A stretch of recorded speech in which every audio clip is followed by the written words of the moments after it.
Hey friends and family, you want to play RuneScape, or more of RuneScape, but you ran out of RuneScape to RuneScape. Or maybe you've seen the spotlight on this title, but you think maybe you want something a little bit more modern. You want to try what this game has to offer, but yeah, maybe in a different package. I've got a list of games that are similar to RuneScape, that are all free, that are all MMO, just like RuneScape. And now, just keep in mind though, RuneScape is an amazing game and it has unique aspects to it, such as the quests that really no other game actually does. And the community, the flavor of RuneScape truly is genuinely special. That's why it's split in two, and that's why we all love old school RuneScape. But there are a few titles that actually are there to try to recapture the magic, or at least have, I don't know, a little sort of a flavor that's somewhat reminiscent of the aged wine that is RuneScape. Intro out, guys. This is the top 5 free MMO like RuneScape. Let's get it. Alright, starting out the list, I am going to slap you in the face with a paid game, Minecraft. So just assuming you have Minecraft, there are 2 free, non-subscription, non-pay-to-win, just free experiences that you can experience that are pretty similar to RuneScape. Now, the first one I'm going to shout out is going to be Wynncraft. Not going to spend too much time on it. There's a lot of ways that it's very different from RuneScape, but it actually somehow gave me that same vibe. There's even like cinematic quests. There's literally like cinematics inside of this Minecraft MMO. And this was the first MMO server I've ever played on Minecraft. But just running around the skilling and just kind of running through quests, I don't know, gave me a vibe. What do you guys think? Let me know. But secondarily, there's literally something that I need to talk about. Just real quick, guys, there is a RuneScape clone inside of Minecraft. And we definitely got some RuneScape-inspired games on the list coming up, but like this one is like, we're gonna make RuneScape 1-to-1, but in Minecraft, as close as possible. This one is called Minescape. So I've got some people in the Discord who already are making friends in there and having fun. They're like, you gotta shout it out, Sky, so I will. This is honorable mention, because technically Minecraft isn't free, I get it, but Minescape, definitely, wow, what? If you want to play RuneScape again, but in Minecraft, I don't know, maybe this is a good way to get people into the vibe and the feel of what these titles have to offer. But also there's Wynncraft. Wynncraft, a little bit different, but definitely that one should be not slept on as well. Okay, starting out the list proper, number 5, we have TitanReach. This is a game that basically is a spiritual successor to RuneScape. Finally, we have a game that doesn't just take one idea or this or that from the game and put it into their own. No, for real, from the ground up, foundationally, how this game was crowdfunded and how it's promoting itself, how it's completely developing itself is, yeah, it's RuneScape. It's RuneScape spiritual successors. Hopefully it succeeds. That's why it's number 5, is because while this game was pretty well funded, I think for what it was, a niche title, they ran out of money, I guess, and development has kind of slowed back down. So we'll see what happens from here. This could just be it. It could just be in a forever, I guess, permanent early access state. But for what it is, you know, yeah, it's RuneScape, got some grindy skills, run around, RNG, you know, combat system, but it has prettier graphics, frankly. It looks like a RuneScape 4, to be honest. Sort of a cleaner, low-polyish art style, supposed action combat system, but it's actually lacking a ton of content, just keep that in mind. It also has a lot of incongruencies when it comes to the game feel, like it's action combat, but actually the number systems and everything is the RNG kind of standstill combat of RuneScape, and also it doesn't have any of the epic, you know, tailored questing that RuneScape has as well, which is literally the point of why I play RuneScape and will continue to. But yeah, TitanReach is the only game that is just self-admittedly, hey, we want to play RuneScape again, more RuneScape, but we go to make our own. Yeah, okay, so that's pretty much it. Wanted to start the list out. Maybe we'll see where this one goes.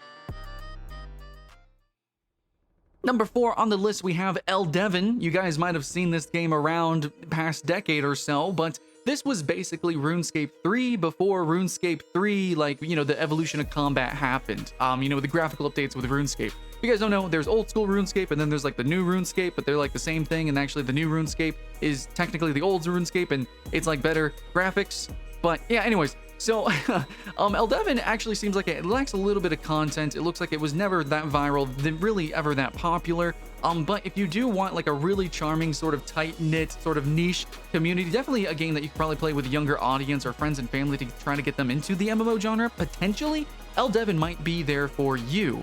So yeah, it's a game that you really want to play closely, like you start it with friends and family and then you just play right alongside of them. It doesn't have a thriving, living, breathing world exactly. For real, RuneScape's genre of MMO is incredibly niche. There's not too many, especially that are free, that are kind of like RuneScape.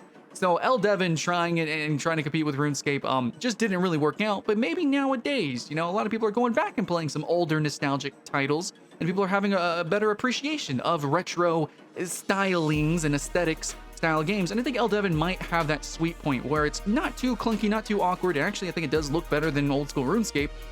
But at the same time, still has that sort of like smaller community feel, maybe that safe space, cozy sort of vibe that you guys are looking for in an MMO like this. Now, halfway on the list is Villagers and Heroes, and this is heavily recommended when anybody asks for a game somewhat similar to RuneScape. And this game, I think, really was the first game that I ever tried to playing that instantly gave me that cozy vibe, that, you know, where I started to begin to appreciate these smaller, indie, tight-knit community style MMOs. And that's really the selling point of this game, is working together and being a part of a village with friends and family, or maybe some random strangers just joining in and trying to feel maybe not so alone. This is one of those cuter sort of games that, people will recommend stuff like Toontown or Wizard 101, obviously games like RuneScape, but yeah, the Villagers and Heroes is a little bit underrated potentially. It's not a chore to play exactly, it's cuter, and overall I think it's just a very safe game to recommend to a lot of people who maybe are definitely younger or who want to play with their family members when it comes to the MMO genre. So it's just something that you just kind of run through just casually and run through the quests, and just kind of exist in a world. Now, while a lot of the players of RuneScape are nostalgic and hardcore, and they're into like the high level, getting those numbers up, skilling, and maybe a little bit of end game, some PvP, the esport of RuneScape, truly, originally, especially the free-to-play version of RuneScape, is incredibly casual and friendly and just very chatty. It's just kind of hanging out, and I think that Villagers and Heroes is the indie MMO that might exemplify that best. Until we come to our number 2, there's some debate with that. We have Adventure Quest 3D. So the difference here is that the community aspect of this game is absolutely like kind of a little bit hardcore. Like you'll make friends, it's right in your face. They do like big events, the concerts and things like that. So it's a little bit more uproarious. It's not as chill, but it is still a game that you can probably consider cozy and definitely friendly, So I really appreciate the game for that. I know it looks kind of like a WoWish sort of clone.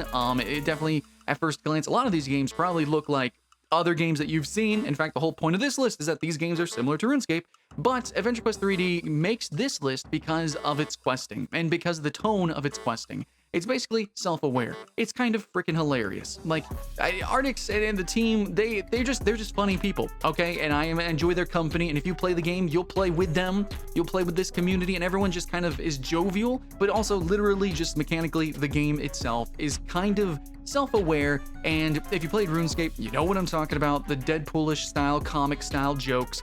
Yep, we got that here in Adventure Quest 3D. I mean, they even do like a Breaking Benjamin, fourth wall breaking concert where you can just mosh pit with a bunch of monsters in it. Yeah, it's really just kind of dumb like that. It's dumb like RuneScape. Again, less chill, more bombastic and in your face, but if you like cartoon violence and, fantasy mayhem, yeah, the chaos of Adventure Quest 3D is going to be something to fall in love with. Also, keep in mind, cross-platform bonus points. You can actually play this on your phones as well. Maybe some of you guys have heard of RuneScape because it also came to mobile. Boom, yeah, you got this game that you can also compete with it. And number 1, I've got pretty much one of my favorite MMOs ever of all time, and that is Albion Online. This is really 2 games combined together with a foundational sort of inspiration of Ultima, but really it's RuneScape mixed with League of Legends with a heavy focus on PvP. This is basically what RuneScape probably wishes it could be if it went down the path of not PvM or PvE, but instead of focusing completely on PvP. That is Albion Online. Yeah, there's no charming quests like we just mentioned with Adventure Quest or anything like that. There's no puzzles, no riddles. There's nothing like that. It's really focused on you going out and basically jungling in the open world and ganking other players and zerging and doing 5v5 and invasions, and yeah, there's a lot of stuff going on, but not to undersell the PvE or the solo gameplay experience or just 1v1 duels inside of cities and towns, or if you want to be a farmer, a trader, or actually Albion Online has a ton of offerings for players just in terms of mechanics. Though, does it have, again, the charm of RuneScape? not so much. The questing, the slaying, the skilling is a little bit different, but overall, definitely, if you want to just mine, if you just want to level up certain skills and be particularly powerful in one weapon line, or just, have one purpose in this game, which you can kind of do in RuneScape, like in RuneScape, you could just be a chef.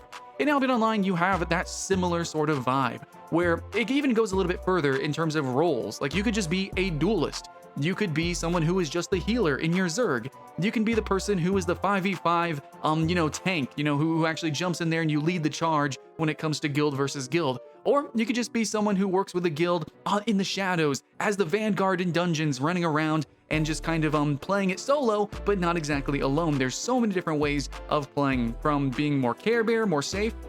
You could play as a mouse, or you could be actually the wolf. You can be running around, or catting, I guess, and ganking other players. A lot of different varieties of how to play, and especially with the customization, which is also unique to RuneScape, where you can kind of mix and match whatever you want to an extent and play however you want. Albion, I think, actually goes above and beyond with that as well, where each individual armor piece has unique abilities and things that you can equip. So you're making your own kit that feels like League of Legends in a massive world that's as open and sandbox as RuneScape. So yeah, definitely 2 thumbs way up for Albion Online.